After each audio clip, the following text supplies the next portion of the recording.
আপনি তো শেষ নবী, আপনার পরে আর নবী আসবে না। তাহলে আপনার সন্তান বেঁচে থাকলে আপনি যখন থাকবেন না, তখন আপনার সন্তানেরা নবী বলে দাবি করবে, বলবে আদম নবীর ছেলে শীষ যদি নবী হতে পারে, সুলাইমান ইব্রাহিম নবীর ছেলে ইসমাইল যদি নবী হতে পারে, সুলাইমান নবীর ছেলে দাউদ নবীর ছেলে নবী হতে পারে, আমার আব্বা হলো সব নবীদের নবী। ও হাবিব, আপনার সন্তান বেঁচে থাকলে নবী বলে দাবি করবে, আমি তো আর কিতাব নাজিল করব না। হাবিব, আপনার সন্তান নিয়ে নিলাম, আর কেন আপনারে পানি দিলাম? আপনার পরে কিয়ামত পর্যন্ত আপনার উম্মতেরা থাকবে, এবং ওই উম্মতদের মধ্যে আপনারে দেখে দেখে যারা চলবে, আপনার পথে যারা জীবন কুরবানি করে দেবে, আপনার পথে যারা পরিবার চালাবে, রাষ্ট্র চালাবে, আপনার প্রেমের মালা গলায় পড়বে, ও হাবিব, তারা সবাই আপনার রুহানি সন্তান হয়ে যাবে। সরে বলেন মারহাবা। তারা সবাই রুহানি সন্তান হবে। বাবার সন্তান হলে তো বাবা কিছু দেয়, তুমি কি দিবা? এই জন্য তোমার হাউজে কাউসার দিলাম।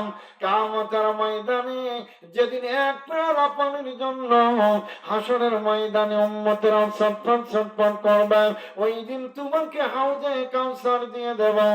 আর তোমার কথা মানতে যায় ওই তোমার জামানার তোমার উম্মতেরা, আখেরি জামানার উম্মতেরা বড় কষ্ট পাবে, বড় কষ্ট পাবে, বড় মুসিবতে পড়বে, বড় বিপদে পড়বে।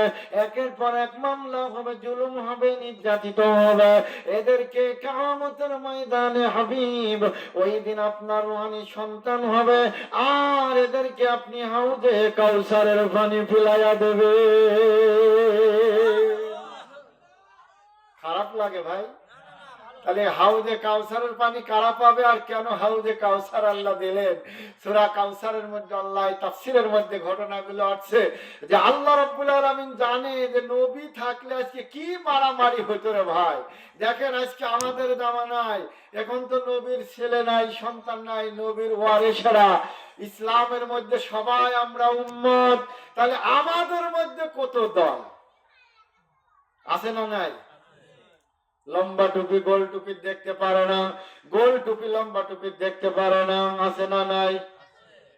ভাইরা আমার, বন্ধুরা আমার, এক নবীর উম্মত হয়ে এত দল, এত দলে কেন বিভক্ত তোমরা? সবাই তো নবীর উম্মত, সবাই আমরা নবীর উম্মত। এই জামানার মুসলমানেরা গভীর মনোযোগ, নবীর উম্মত যদি আল্লাহর নবী যদি এক হয়, কোরআন যদি এক হয়, আল্লাহ যদি এক হয়, জান্নাত যদি এক হয়, নামাজ যদি এক হয়, রোজা এক হয়, হজ এক হয়, হাদিস যদি এক হয়, মসজিদ মাদ্রাসা যদি এক হয়, কোনো জায়গায় কোনো ভেদাভেদ নাই। কেন আজকে নবীর উম্মতের মধ্যে এত দলে কারা বিভক্ত করে দিল?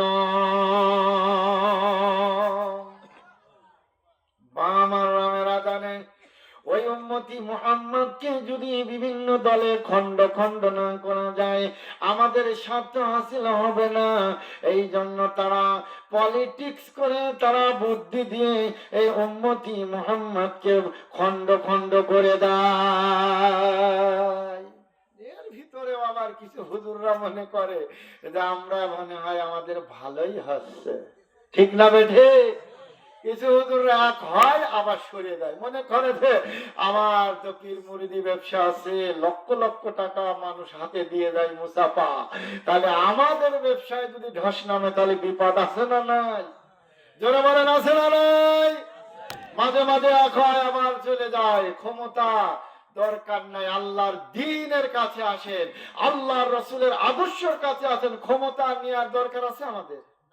তামাম পৃথিবীর মানুষ আল্লাহকে যদি চিনাইতে পারে, জামানার মুসলমানেরা নায়েবে নবীরা আলেম ওলামায়েরা, আল্লাহ ওয়ালারা, আল্লাহর ওলিরা তাম পৃথিবীর মানুষদেরকে যদি একটা প্ল্যাটফর্মে দাঁড় করায় দিতে পারে, তাম পৃথিবীর মানুষকে যদি জান্নাত মুখী করে দিতে পারে, এর থেকে আর চাওয়া পাওয়ার দরকার আছে? আপনারা জানেন যারা ক্ষমতায় যাবে, ইসলামী রাষ্ট্র যদি কায়েম হয়, আমার ভাইরা রাসূলকে দেখে দেখে যদি চলতে হয়, তাহলে তার মতো অভাবী আর এই জগতে কেউ থাকবে না। আমার নবীজি যখন ইসলামী রাজ কায়েম করলেন, নবী আমার প্রধানমন্ত্রী, তারপরেও নবীজির ঘরে কি অভাব ছিল না? জোরে বলেন, ছিল না? সাহাবায়ে কিরাম এত অভাবী, খলিফাতুল মুসলিমিন ওমর ফারুক রাদিয়াল্লাহু তাআলা আনহু জাহানের বাদশা, এই সাহাবীর মধ্যে নবীর প্রেমের কারণে কোনো ভেদাভেদ ছিল না, ঠিক না বেঠি? তাহলে ইসলামী রাজ কায়েম হলে মানুষ সবাই সুখে থাকবে, শান্তিতে থাকবে, মারামারি কাটাকাটি হানাহানি চাই না, বেনামাজি থাকবে না, নাফরমান থাকবে না, সুদখোর ঘুষখোর জিনাখোর থাকবে না। এটাই তো আমরা চাই। জোরে বলেন, ঠিক না বেঠি? ভাইরা আমার, বন্ধুরা আমার, বিশ্ব নবী মিসকি মিসকি হাসে। আল্লাহ ডাক দিয়ে বলে, হাবিব আপনাকে এবার খুশি হয়েছে? এই খবর পাওয়ার পরে আনাসকে ডাক দিয়ে বলে, ও আনাস, তুমি তো নবী না, তুমি নবীর সাহাবী, তুমি তো বোঝো না, আমার আল্লাহ এই মাত্র আমাকে হাউজে কাউসার দিয়ে দেছে, আমার উম্মতদের আমি পিলাইতে পারবো। তাহলে নবীরে মান্না না না মান্না? হাউজে কাউসারের পানি খাইতে হলে নবীরে মানা লাগবে। জোরে বলেন, মানা লাগবেন? আরো জোরে বলেন, মানা লাগবেন? তাহলে নবীকে না মানলে হাউজে কাউসার পাবেন? জোরে বলেন, পাবেন? তাহলে হাউজে কাউসার পেতে হলে নবীর অনুসরণ করতে হবে, আমার নবীকে দেখে দেখে চলতে হবে। নবী আমার মিসকি মিসকি হাসেন, আর অন্যদিকে আবু জেহেল তাকায়া তাকায়া দেখে, আর আবু জেহেল ডাক দিয়ে বলে, আব্দুল্লাহ,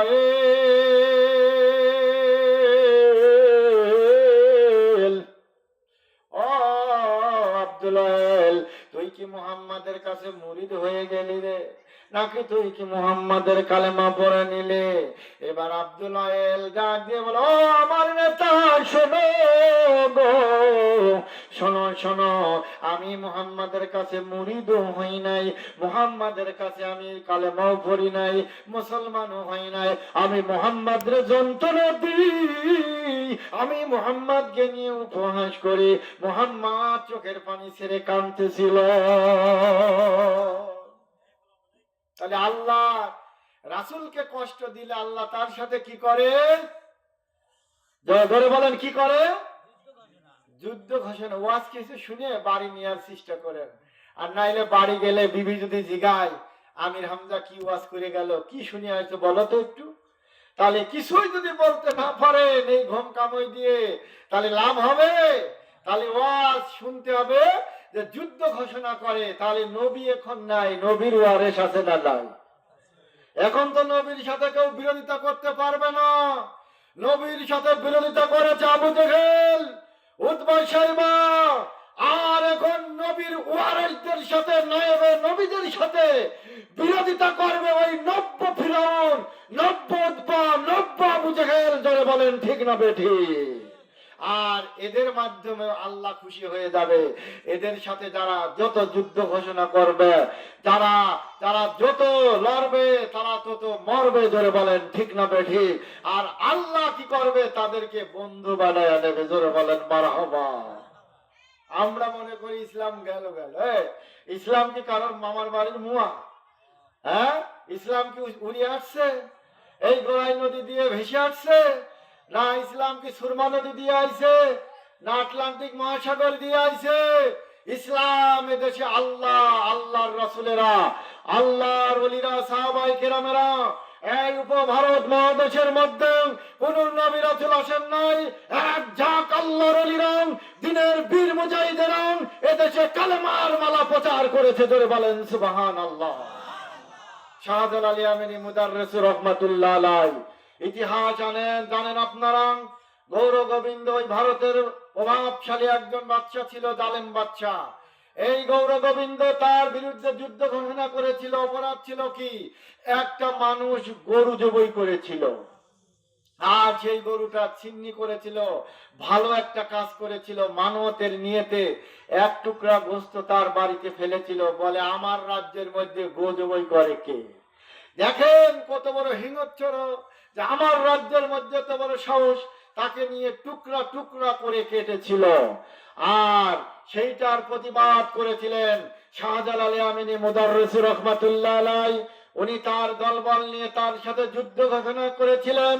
তার কাছে কোনো গোলাবারুদ ছিল না, তার কাছে কোনো অস্ত্র শস্ত্র ছিল না, তার কাছে কোনো বোমাবাজি ছিল না, তার কাছে ছিল ইমানি পাওয়ার। জোরে বলেন সুবহানাল্লাহ। এই ইমানি পাওয়ার দিয়ে